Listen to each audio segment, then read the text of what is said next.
I've been fortunate enough, I've been doing this since 1998. At that time, when I first started getting involved with transplants, we were coming from the big plugs, the big grafts, and all that into the smaller ones, what we call mini grafts, micrografts. Still big compared to what we do today. Back in the day, a large surgery was 500 grafts. Nowadays, we do 3,000 if we need to be.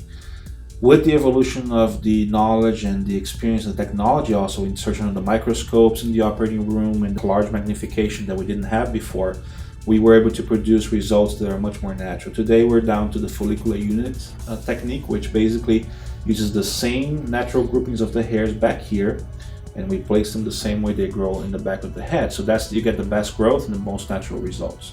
To the point where nowadays you probably see people out on the street all the time, you just don't realize they had a transplant because it looks that natural, even up close.